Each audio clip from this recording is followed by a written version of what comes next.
Sussex went down to their second successive defeat in this season's Royal London One Day Cup, this time losing out by 84 runs to the informed Glamorgan in Cardiff. The Welshman made a slow start after choosing to bat before David Lloyd was snared by Chris Jordan off the bowling of Steve McGoffin with 18 runs on the board.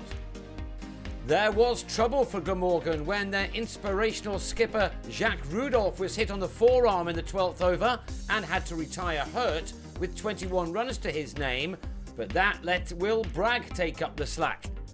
He had taken the total to 86 in the 21st over when Colin Ingram at the other end was bowled by Ajmal Shahzad for 13.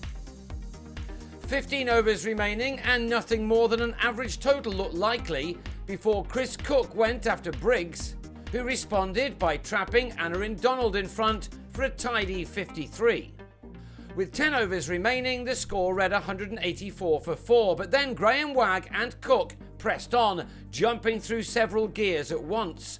Wagg especially took a liking to the bowling of George Garton, who was struck to all parts by the all-rounder, who'd come in and changed the momentum of the innings in partnership with Cook, who secured a half-century off 54 balls. 51 runs came off the first 5 overs of the last 10, and then another 67 off the next. Cook cleared the rope off Jordan, and then again off Shahzad, before Wagg did the same in an over which cost 22 runs and gave Glamorgan a chance of passing 300. Wagg's 52 had used up only 37 balls, Jordan seeing the back of him in his final over, before Garton removed Cook for 80. Ed Joyce with the catch before a late boundary took the host to a very respectable total of 302 for 6. Sussex knew that they didn't have to go hell for leather from the off, but they could have done without the loss of Chris Nash, who took on Dean Koska and lost to be run out for 12. Still, Harry Finch and Joyce began to right that wrong by carrying the score to 64 in the 15th over with some nice cricket shots, only for Joyce to get out when set on 31. The same bowler then removed Ross Taylor without the need for anyone else. An outstanding catch by the bowler himself. And when Finch on 25 fell to the spin of Koska, the visitors had slumped to 90 for 4 in over number 22.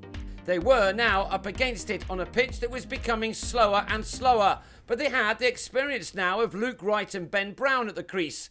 With them in, anything was still possible, as proved by Wright when he cleared the rope off Lloyd as the target was brought down to 157 off the last 20 overs. Wright was now the key man, and just after he registered a 50 of 42 balls, he went after Andrew Salter to earn his second maximum. But with a target at 121, he was crucially out to Michael Hogan, who produced the spell of the match to take the game away for the visitors, although it took another exceptional catch from Ingram. Jordan just about kept the game alive as he tucked into Koska, only to pick out Donald 2 balls later to depart for 22 with his team on 207 for 7 and needing 96 more runs off the last 10 overs. It was another very good catch, while Sussex had not been at their best in the field. Hogan then wrapped up the game in a flash. Garton was trapped in front for a single. Shahzad didn't manage to get his pads in the way off another straight ball in the same over. And the Australian then ended the match with the wicket of McGoffin to end with figures of 4 for 41. Sussex all out for 218 in the 43rd over. And that meant a loss by 84 runs following that defeat to Essex. Next up, it's back to T20 action at home to Kent on Friday.